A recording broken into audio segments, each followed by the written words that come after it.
Hello, I'm Bill Johnston, Western Australia's Minister for the Hydrogen Industry. Thank you for the opportunity to share with you Western Australia's progress towards developing a world-scale renewable hydrogen industry. I was in the great city of Tokyo earlier this year, and I really wish I could have been there today to see you all in person. But before I start, I'd like to acknowledge the traditional custodians of the land where I'm recording this, the Whadjuk people of the Noongar Nation. I acknowledge their continuing connection to land, water and culture. We're at a critical moment in history, a once-in-a-generation opportunity to unlock economic and social benefits from global decarbonisation. Like many other economies, Western Australia has committed to transitioning to net zero emissions by 2050.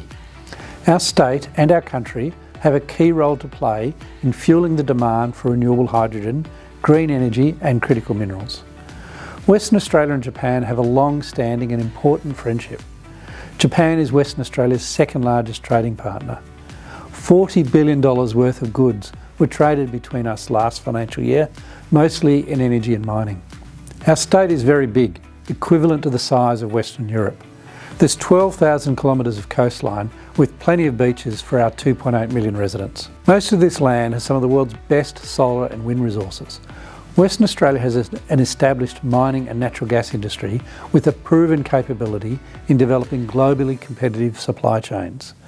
We've established infrastructure connections, world-class ports and a talented workforce with transferable skills. With low sovereign risk and high environmental, social and governance standards, Western Australia is well placed to support the development of a renewable hydrogen industry. Japan and Western Australia are in a strong position to capitalise on the many mutually beneficial opportunities emerging from the new energy economy. We have about 30 different proposals for gigawatt-scale hydrogen projects that extend right across the state. The project pipeline out to 2040 indicates the potential for 200 gigawatts worth of renewable energy generation. These projects could supply millions of tonnes of renewable hydrogen every year to Japan, South Korea, Singapore and Europe. There is also huge potential to unlock opportunities for critical minerals through our rapidly evolving renewable hydrogen industry. Minerals required for wind turbine magnets, dysprosium, neodymium, copper and iron are all found in Western Australia. Similarly, hydrogen electrolyzers are expected to drive up demand for nickel, platinum and zirconium. We understand attracting investment in renewable hydrogen projects is the key to developing this industry. These investments take risk, they take vision, they take leadership. To achieve our goals, we need to ensure there is appropriate government policy settings in place. We're investing hundreds of millions of dollars to support emerging technologies and attract investment.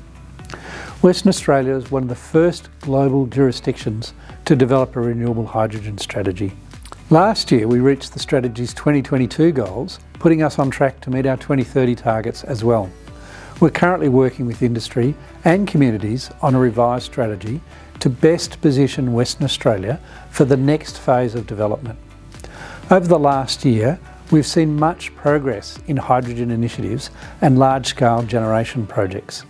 There are too many to mention, but I thought I would highlight just a few. The WA Government is developing 3 hydrogen hubs, the Pilbara in the northwest, Oakajee in the midwest and Kwinana in the southwest. The development of Oakajee is progressing well. We've finalised the land allocation to 6 proponents. These ventures aim to produce 10 million tonnes per annum of ammonia for export markets. The value of the investment between now and 2030 could be over $90 billion. One of the world's first industrial-scale renewable hydrogen projects, Yarra's Uri Green Ammonia in the Pilbara, has achieved final investment decision. Yarra, together with Engie, is constructing a 10 megawatt renewable hydrogen plant to feed into its existing ammonia plant. In recent months, international interest has accelerated. Last year, the state government signed an MOU with the Japan Organisation for Metals and Energy Security, expanding cooperation to new and renewable energies. This new partnership with Japan brings us closer to achieving both our regional targets for economic diversification and decarbonisation.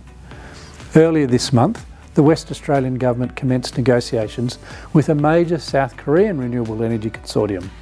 This include Progressive Green Solutions, Samsung C&T and Korea Midland Power, which will establish a green ammonia plant in the state's Midwest.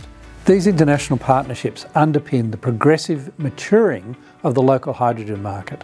They will be vital to delivering Western Australia's 2030 hydrogen aspirations.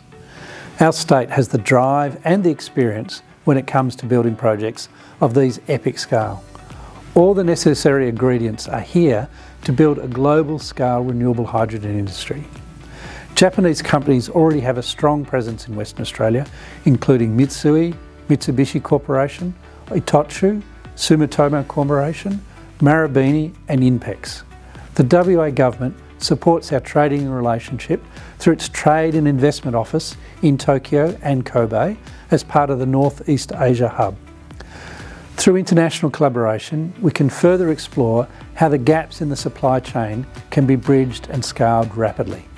I wish you all the best for the rest of the conference, and with direct international flights between Tokyo and Perth starting later this month, I invite you to visit Western Australia to see firsthand what we have to offer. Thank you.